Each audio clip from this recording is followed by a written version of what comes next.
بسم اللہ الرحمن الرحیم۔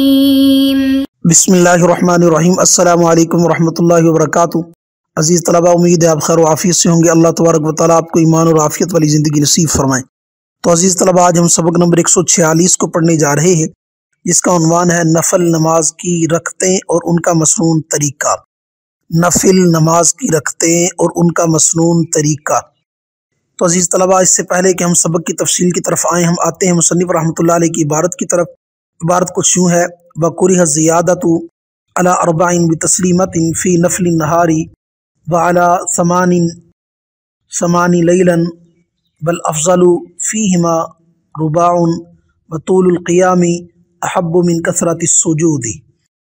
ترجمہ: اور مکروہ ہے 4 رکعت پر زیادتی کرنا ایک سلام کے ساتھ دن کے نفلوں میں، اور 8 رکعت پر رات کے نفلوں میں، اور دونوں میں افضل 4 رکعت ہیں، اور طویل قیام بہتر ہے زیادہ سجدوں سے۔ یہ تھا عبارت اور ترجمہ۔ اب ہم آتے ہیں سبق کی تفصیل کی طرف۔ آج کے سبق کے اندر ہم پڑھیں گے نمبر 1 دن کے نوافل کا مسنون طریقہ، نمبر 2 رات کے نوافل کا مسنون طریقہ، نمبر 3 نوافل میں مسنون و مشروع طریقہ عند ابی حنیفہ، نمبر 4 کثرت سجود افضل ہے یا قیام کا طویل ہونا، کثرت سجود افضل ہے یا کہ طول قیام۔ تو اب ہم آتے ہیں اپنی پہلی بات کی طرف، یعنی دن کے نوافل کا مسنون طریقہ۔ نمبر 1 دن کے نوافل کا مسنون طریقہ۔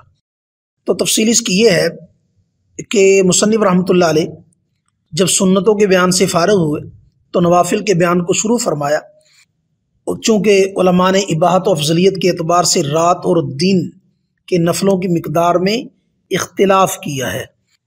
تو امام ابو حنیفہ رحمۃ اللہ علیہ کے نزدیک دن کے نفلوں میں ایک سلام کے ساتھ 2 رکعت پڑھنا یا 4 رکعت پڑھنا مباح ہے، اس سے زائد مکروہ ہے، کیونکہ اس سے زیادہ میں نص وارد نہیں۔ تو اگر زیادتی مکروہ نہ ہوتی تو بیان جواز کے لیے نبی اکرم صلی اللہ علیہ وسلم 1 یا 2 مرتبہ ضرور زیادتی فرماتے۔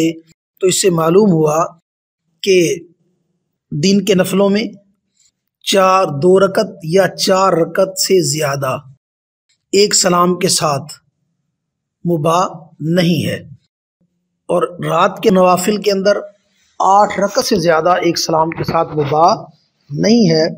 تو مصنف رحمۃ اللہ علیہ سنتوں سے بیان سے فارغ ہوئے، سنتوں کے بعد چونکہ درجہ نوافل کا ہے تو اس لیے اب نوافل کے بیان کو شروع فرمایا۔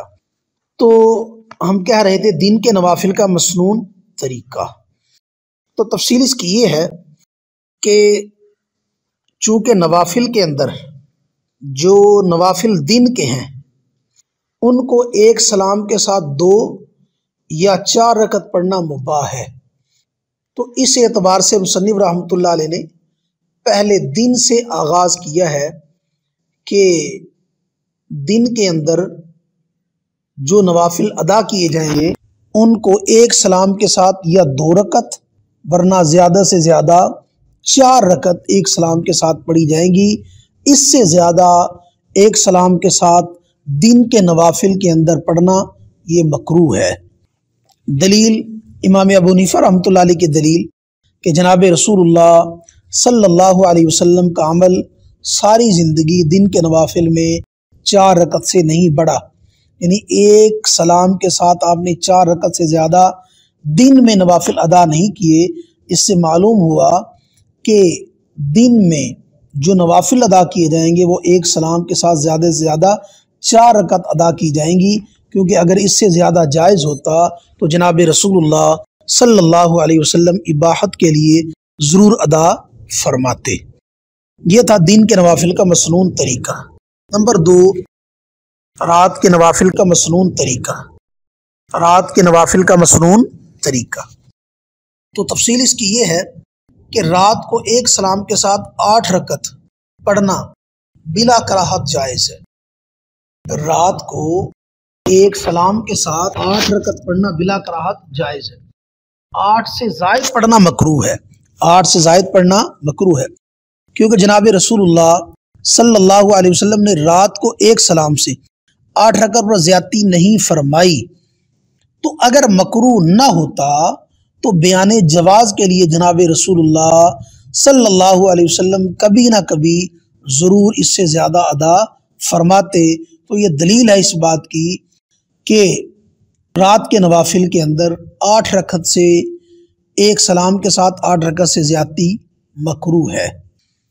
البتہ صاحبین رحمہم اللہ تعالی وہ رات کے نوافل جو ہیں ان کو تراویح پر قیاس کرتے ہوئے یہ کہتے ہیں کہ رات کے نوافل کے اندر افضل یہ ہے کہ 2 رکعتیں پڑھے، اور دن کی نفلوں کو ظہر کی 4 رکعتوں پر قیاس کرتے ہوئے یہ کہتے ہیں کہ افضل یہ ہے کہ 4 پڑھے، جبکہ امام صاحب رحمۃ اللہ علیہ فرماتے ہیں کہ 4 رکعت کی تحریمہ میں دوام اور مشقت زیادہ ہے، لہذا اس میں فضیلت بھی زیادہ ہوگی کہ جناب رسول اللہ صلی اللہ علیہ وسلم کا ارشاد ہے کہ انما اجرک علی قدری نصبک، کہ تیرے لیے ثواب تیری مشقت کے بقدر ہوگا، تیرے لیے ثواب تیری مشقت کے بقدر ہوگا۔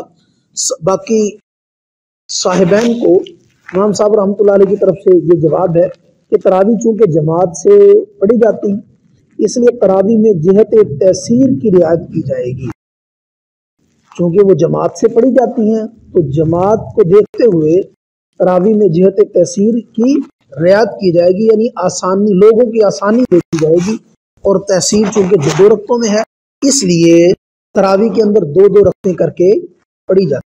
باقی صاحبین اور امام صاحب رحمۃ اللہ علیہ کا یہ اختلاف ہے، یہ اختلاف افضلیت میں ہے نہ کہ جواز میں۔ یہ اختلاف امام صاحب اور صاحبین رحمہ اللہ تعالیٰ کا یہ افضلیت میں اختلاف ہے، جواز میں اختلاف نہیں ہے۔ دونوں کے نزدیک دن کے نفلوں میں 4 رکعت ایک سلام کے ساتھ پڑھنا اور رات کے نوافل میں زیادہ سے زیادہ 8 رکعت ایک سلام کے ساتھ پڑھنا دونوں کے نزدیک جائز ہے، اختلاف افضلیت کا ہے۔ نمبر 3، نوافل میں مسنون و مشروع طریقہ عند ابی حنیفہ رحمہ اللہ تعالی۔ نوافل میں مسنون و مشروع طریقہ اور اس کی تفصیل، تو تفصیل اس کی ہے کہ امام ابو حنیفہ رحمۃ اللہ علیہ کے نزدیک دن رات دونوں میں 4 رکعت افضل ہے۔ امام ابو حنیفہ رحمۃ اللہ علیہ کے نزدیک جواز سے ہٹ کر دن ہو یا رات ہو دونوں میں 4 رکعت افضل ہیں ایک سلام کے ساتھ، کیونکہ جناب رسول اللہ صلی اللہ علیہ وسلم عشاء کے بعد ایک سلام کے ساتھ 4 رکعتیں پڑھتے تھے، جس کو حضرت عائشہ رضی اللہ تعالیٰ نے روایت کیا ہے، اور چاشت کی نماز بھی ایک سلام کے ساتھ 4 رکعتیں جناب رسول اللہ صلی اللہ علیہ وسلم سے مروی ہیں کہ چاشت کی نماز میں بھی جناب رسول اللہ صلی اللہ علیہ وسلم ایک سلام کے ساتھ 4 رکعت پڑھتے تھے۔ امام ابو حنیفہ رحمۃ اللہ علیہ کے قول کو ترجیح دی گئی ہے۔ تو یہ تھا نوافل میں مسنون و مشروع طریقہ عند ابی حنیفہ رحمہ اللہ تعالی۔ نمبر 4 ہے کثرت سجود افضل ہے یا کہ طول قیام۔ کثرت سجود افضل ہے یا کہ طول قیام، یعنی قیام کا طویل ہونا۔ تو تفصیل اس کی ہے کہ نماز میں طویل قیام کرنا کثرت سجود سے بہتر ہے۔ نماز میں طویل قیام کرنا کثرت سجود سے بہتر ہے۔ اس کی دلیل جناب رسول اللہ صلی اللہ علیہ وسلم کا وہ فرمان ہے افضل الصلاۃ طول القیام، کہ افضل نماز وہ ہے جس میں قیام طویل ہو، نیز طویل قیام میں قرات زیادہ ہوتی ہے اور کثرت سجود میں تسبیح زیادہ ہوتی ہے، اور جو قرات ہے وہ تسبیح سے افضل ہے، قرات تسبیح سے افضل ہے۔ جو معلوم ہوا کہ طویل قرات کر کے 2 رکعت پڑھنا مختصر قرات سے زیادہ رکعت پڑھنے سے افضل ہے۔ طویل قرات کر کے 2 رکعت پڑھنا مختصر قرات کے ذریعے سے زیادہ رکعت پڑھنے سے افضل ہے، مگر یہ نفلی اور تنہا نماز پڑھنے کا حکم ہے۔ یہ نفلی اور تنہا جو نماز پڑھی جاتی ہے اس کا حکم ہے، جماعت کا یہ حکم نہیں ہے، کیونکہ جماعت میں کمزور، مریض، بوڑھے، ضعیف ہر قسم کے لوگ پائے جاتے ہیں، اس لیے اس میں ان کی رعایت کرتے ہوئے سنت قرات کا جو حکم دیا گیا اسی کے مطابق عمل کرنا چاہیے۔ تو عزیز طلبہ، ہمارا یہ تھا آج کا سبق جس میں ہم نے پڑھا دن کے نوافل کا مسنون طریقہ، نمبر 2 رات کے نوافل کا مسنون طریقہ، نمبر 3 نوافل میں مسنون و مشروع طریقہ عند ابی حنیفہ رحمہ اللہ تعالی۔ نمبر 4 کثرت سجود افضل ہے یا کہ طول قیام۔ تو عزیز طلبہ، یہ تھا ہمارا آج کا سبق۔ اللہ تبارک و تعالی ہمیں تفقہ فی الدین نصیب فرمائے، دین کو سمجھ کر اس پر عمل کرنے کی اور اس کی اشاعت کرنے کی توفیق نصیب فرمائے۔ وآخر دعوانا ان الحمد للہ رب العالمین۔